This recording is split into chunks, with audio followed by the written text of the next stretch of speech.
ఇందిరమ్మ ఇళ్ల కేటాయింపులో అక్రమాలకు పాల్పడుతున్నారంటూ ప్రజలు ఆగ్రహం వ్యక్తం చేస్తున్నారు.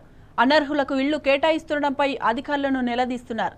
నిన్న ముదిగొండ, నేడు బోనకల్ మండలాల్లో నిలదీస్తున్న ప్రజలకు సమాధానం చెప్పలేక అధికారులు సతమతమవుతున్నారు.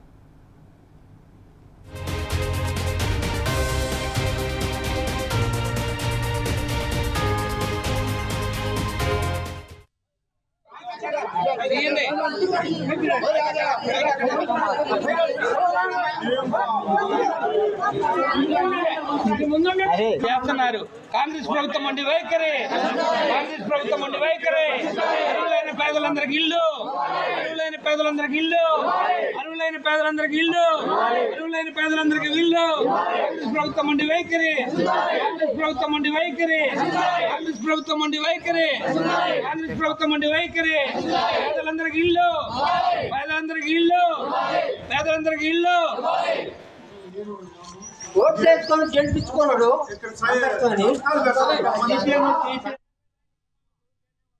బోనకల్ మండలం ఎల్ గోవిందాపురంలో ఇందిరమ్మ ఇళ్ల జాబితా తుది విచారణకు వచ్చిన అధికారులను గ్రామస్తులు నిలదీశారు.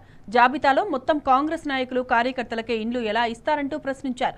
పేదలను గుర్తించి అసలైన లబ్ధిదారులకు ఇందిరమ్మ ఇళ్లు ఇవ్వాలని డిమాండ్ చేశారు.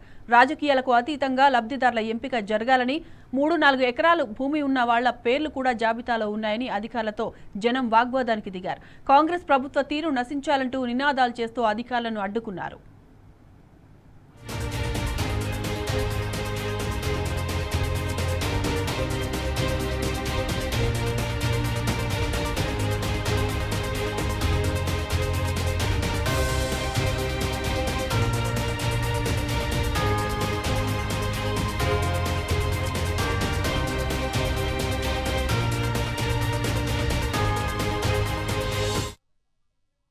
రైట్, ఇదే అంశానికి సంబంధించిన పూర్తి డీటెయిల్స్ మా ప్రతినిధి సాంబశివరావుని అడిగి తెలుసుకుందాం. సాంబా, చెప్పండి, ఇందిరమ్మ ఇళ్ల కేటాయింపుల్లో అవకతవకలకు సంబంధించి ప్రజలు ఏమంటున్నారు?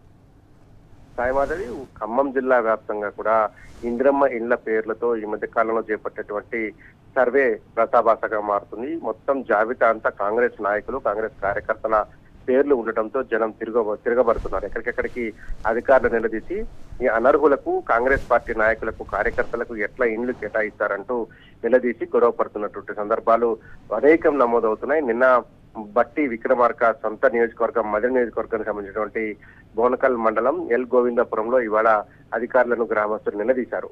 ఈ సర్వే కోసం వచ్చినటువంటి వారి దగ్గర జాబితా చూస్తే అందరూ కాంగ్రెస్ పార్టీ నాయకులు, కార్యకర్తలు ఉన్నారు. వాళ్ళలో కూడా 3-4 ఎకరాల భూమి ఉన్నటువంటి వాళ్లకు ఇండ్ల కేటాయింపు చేశారు. ఇది ఎట్లా చేస్తారు?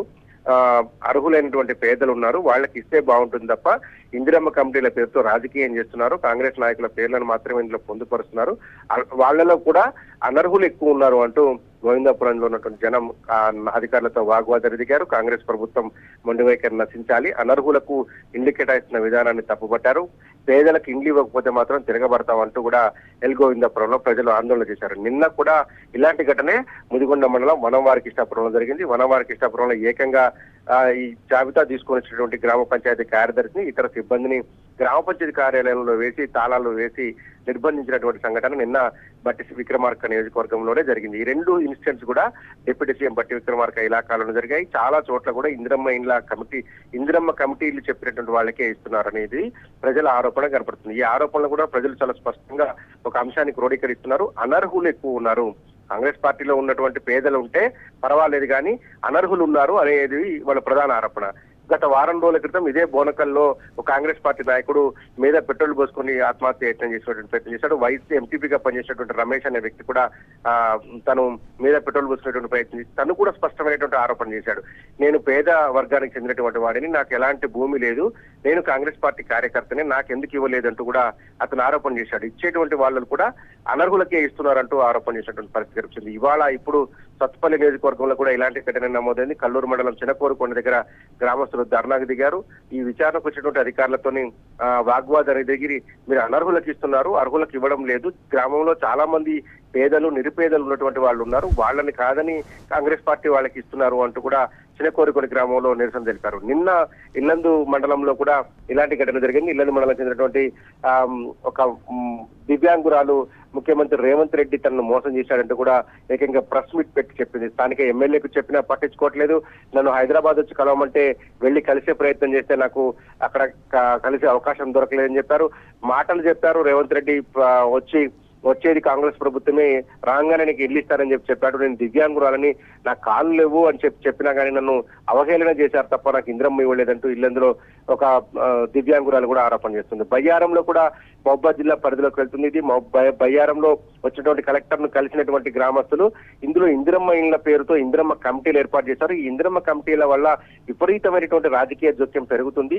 ఈ రాజకీయ జోక్యం వల్ల అర్హులైనటువంటి పేదలకు, నిరుపేదలకు అన్యాయం జరుగుతుంది, అనర్హులకు కట్టబెడుతున్నారు అంటూ కూడా ఏకంగా కలెక్టర్కి ఫిర్యాదు చేశారు. మీరు రాజకీయ జోక్యం తొలగించకపోతే లబ్ధిదారులకు అన్యాయం జరిగేటువంటి అవకాశం ఉందంటూ కూడా గ్రామస్తులు ఏకంగా కలెక్టర్ కి ఫిర్యాదు చేశారు. కలెక్టర్ కూడా ఒక హామీ ఇచ్చారు, నేను దీన్ని పరిశీలి చేస్తాను, అర్హులు అనర్హులు ఎవరు అనేటువంటి విషయాన్ని మళ్ళొకసారి కూలంకషంగా చర్చించుకుంటాము, ఎవరైనా అనర్హులకు వచ్చి ఉంటే ఫిర్యాదు చేయాలని మహబూబాబాద్ జిల్లా కలెక్టర్ చెప్పి అక్కడి నుంచి వెళ్లిపోయినటువంటి పరిస్థితి. మొత్తం ఖమ్మం జిల్లా వ్యాప్తంగా కూడా ఉమ్మడి ఖమ్మం జిల్లాలో అనేక చోట్ల పేద ప్రజలు తిరగబడుతున్నారు. అశ్వరపేట నియోజకవర్గంలో కూడా ఇలాంటి ఘటన ఒక 20 రోజుల క్రితం జరిగింది. రామన్నపేట అనేటువంటి గ్రామానికి చెందినటువంటి లబ్ధిదారులు చాలా మంది ఉంటే కేవలం నలుగురికి మాత్రమే అక్కడ ఇండ్లు కేటాయించారు. ఆ నలుగురికి కూడా ఇండ్లు కేటాయించాలని వ్యతిరేకిస్తూ రామన్నపేటలో ఉన్నటువంటి ఇందిరమ్మ కమిటీని రద్దు చేశారు. ఇందిరమ్మ కమిటీ రద్దుతో పాటు ఆ వచ్చిన 4 ఇండ్లను కూడా ప్రభుత్వానికి సరెండర్ చేశారు. మాకు ఈ 4 ఇండ్లు కూడా వద్దు, మీరు పూర్తి స్థాయిలో ఇండ్లు ఇస్తామన్నారు. అనర్హులు చాలా మందికి ఇస్తున్నారు, అర్హులకు మాత్రం మీరు ఇవ్వట్లేదంటూ అశ్వరపేట మండలం రామన్నపేటలో కూడా గ్రామస్తులంతా ఎదురు తిరిగినటువంటి పరిస్థితి కనిపిస్తుంది.